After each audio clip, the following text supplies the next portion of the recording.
Bismillahirrahmanirrahim.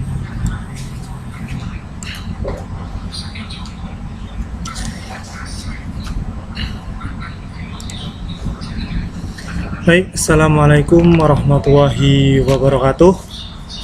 Selamat pagi anak-anakku semuanya di SMK Harapan Mulia. Alhamdulillahirrahmanirrahim. Sekarang kita masih diberikan kenikmatan ya, kesehatan, sehingga masih bisa berkumpul walaupun dengan sistem daring. Materi kali ini yaitu gambar teknik otomotif, mata pelajaran gambar teknik otomotif. Nah, yang kemarin kita sudah mempelajari tentang kelengkapan dan alat-alat gambar, mulai dari kertas gambar,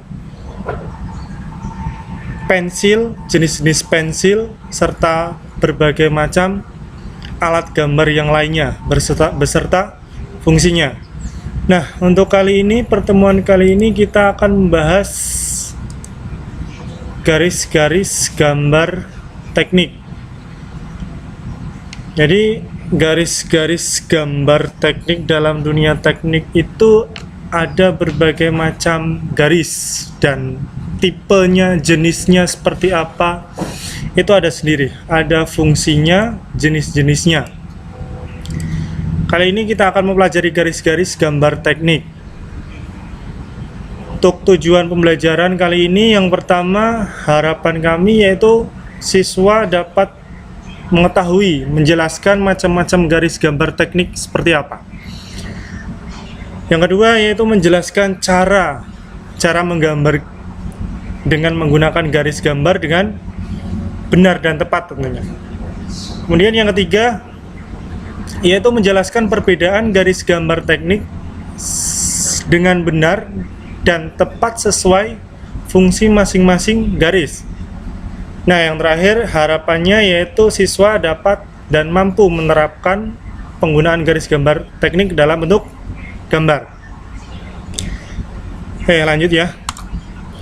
Yang pertama, pengertian garis gambar teknik. Nah, dalam gambar teknik mesin itu dipergunakan beberapa macam garis. Ada banyak garis di gambar teknik, ada tujuannya juga. Jadi dalam pembahasan kali ini, garis-garis gambar teknik itu mempunyai tujuan, fungsi, bentuk, ukuran, dan ketebalannya ada sendiri. Seperti halnya ini. Nah, di sini ada macam-macam garis. Ada garis 4 garis ini adalah beberapa contoh dari garis gambar teknik. Ada fungsinya tersendiri. Garis yang A itu seperti apa? Yang ini B itu seperti apa? Itu ada fungsi dan tujuannya masing-masing.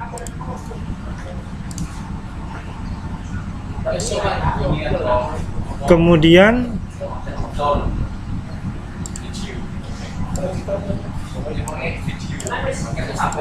kita lanjut ke macam-macam garis. Jadi garis gambar teknik itu ada sekitar 7 macamnya. Ada garis tebal kontinu, garis tipis, garis putus-putus, garis titik garis yang tipis. Kemudian ada garis tipis bebas, serta yang terakhir ada garis titik 2 garis. Jadi bentuknya nanti adalah garis titik garis. Kita bahas yang pertama dulu. Garis kontinu tebal. Nah, garis kontinu tebal ini biasanya digunakan untuk menggambar benda yang terlihat secara langsung oleh mata. Nah, garis ini biasanya memiliki ketebalan sekitar 0,5 sampai 0,7. Ya, sekitar 0,5 sampai 0,7. Nah, contoh garisnya seperti apa? Jadi, garis ini itu digunakan untuk garis benda nyata.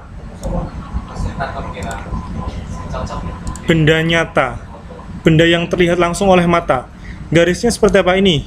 Nah, ini adalah garis-garis tebal kontinu, benda kerjanya. Garis tebal kontinu itu biasanya digunakan untuk menggambar ya benda kerjanya yang terlihat oleh mata. Yang nggak terlihat apa, Pak? Beda lagi nanti. Beda lagi. Bentuknya garisnya seperti apa? Ya garis biasa, cuman kan ketebalannya diatur. Ya, ketebalannya diatur. Lanjut, ada garis kontinu tipis. Garis kontinu tipis ini sama. Kalau yang sebelumnya kan garis kontinu bebas, itu ketebalannya sekitar 0,5. Kalau yang garis kontinu tipis ini memiliki ketebalan 0,2 sampai 0,3. Gunanya untuk apa? Garis kontinu tipis ini digunakan untuk ya seperti garis ukur, garis bantu, ataupun garis yang menandakan ada ulir, itu biasanya menggunakan garis tipis. Garis arsir pun biasanya juga menggunakan garis tipis. Garis tipis itu terus gimana Pak caranya membedakan garis tebal dan tipis?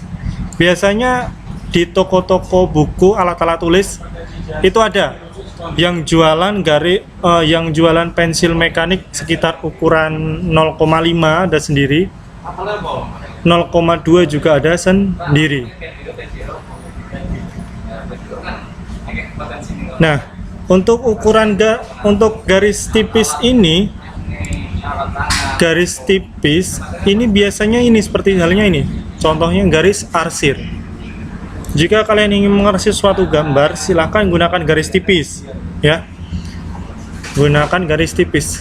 Yang lainnya apa lagi, Pak? Ada garis ukur, ya. Garis ukur, garis bantu untuk garis ukur. Ini garis ukurnya juga ada. Ini garis ukur ini itu menggunakan garis tipis, ya. Jadi gunanya perbedaan garis itu untuk membedakan antara garis tebal atau benda kerjanya dengan garis keterangan. Garis tipis kan digunakan untuk keterangan ukuran, garis bantu, dan lain sebagainya. Itu garis tipis. Kemudian selanjutnya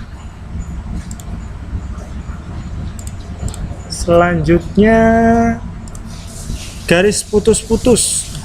Garis putus-putus. Pasti garis putus-putus. Garis putus-putus itu digunakan kebalikannya seperti garis tebal. Kalau garis tebal itu kan digunakan untuk benda yang terlihat. Benda yang terlihat oleh mata langsung.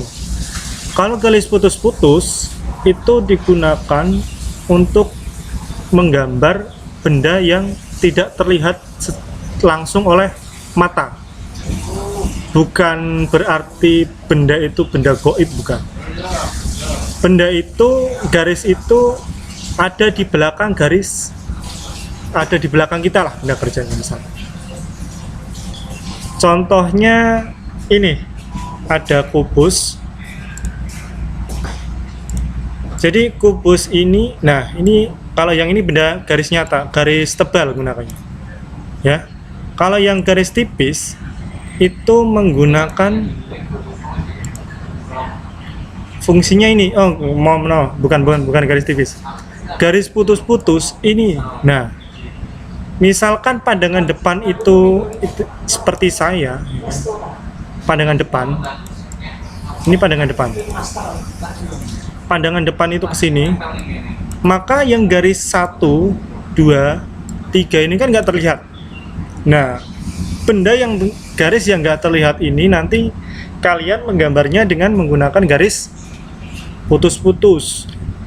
Sama, garis putus-putus ketebalannya sama dengan garis tebal. Sekitar 0,3 sampai 0,5. Itu untuk garis putus-putus, ya.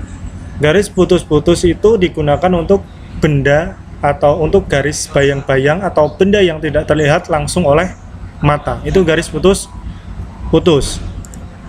Selanjutnya Selanjutnya ada garis titik garis. Garis titik garis yang ujungnya itu tebal, kanan kirinya itu tebal, yang setiap ujungnya itu tebal. Digunakan untuk apa, Pak? Garis ini digunakan untuk menandakan adanya potongan benda kerja. Misalkan benda kerja kita atau HP saya itu dipotong, ya. Nah, potongan ini ditandai oleh garis titik garis. Contohnya ini. Contohnya seperti ini. Nah, ini adalah garis titik garis atau garis potong lah biasanya. Ditandai dengan huruf apa? Huruf A. Boleh B, boleh C juga boleh. Yang penting ada tanda. Di paling pojok sini itu biasanya garisnya tebal, ditebali. Ya. Ini menandakan garis di sini itu ada potongan, dipotong lah. Bahasanya dipotong. Di sini ada potongan, kemudian hasilnya seperti apa potongannya? Yaitu seperti penampang A.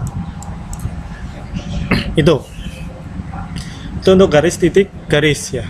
Garis titik garis itu digunakan untuk menandakan adanya potongan benda kerja atau garis potong. Ya. Lanjut.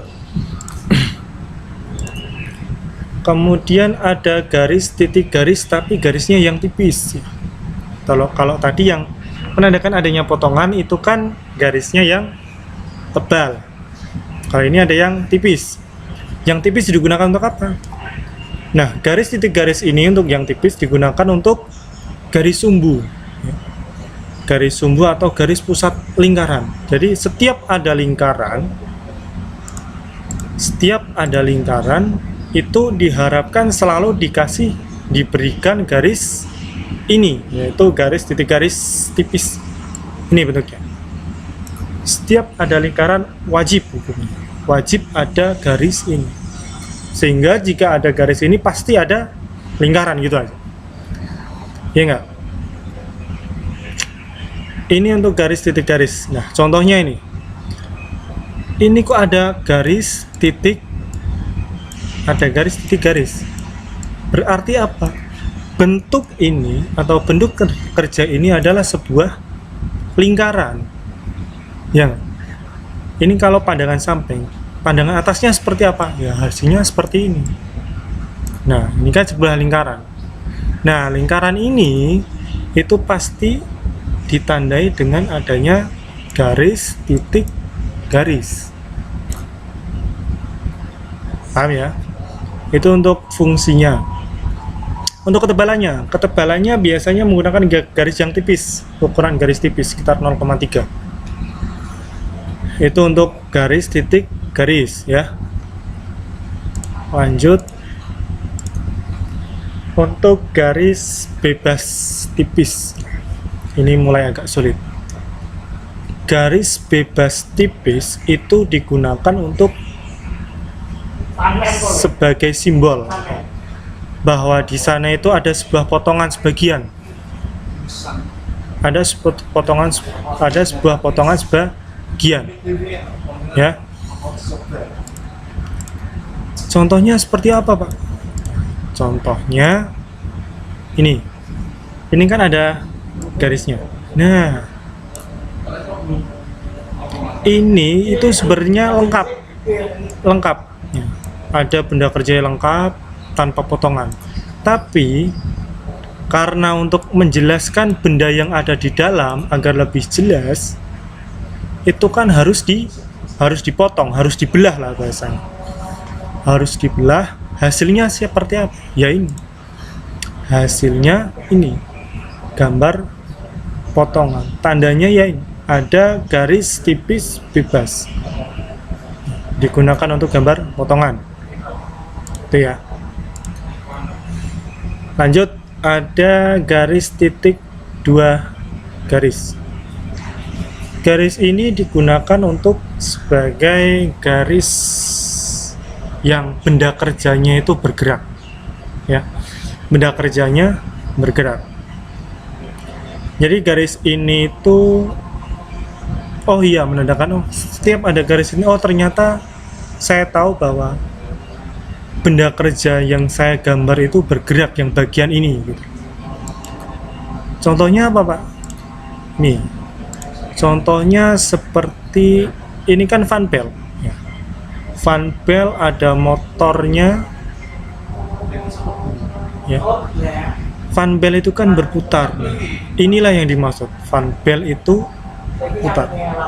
Nah, yang dimaksud bergerak itu seperti ini. Entah bergeraknya seperti apa, entah bergerak kanan kiri, atas bawah, ataupun berputar.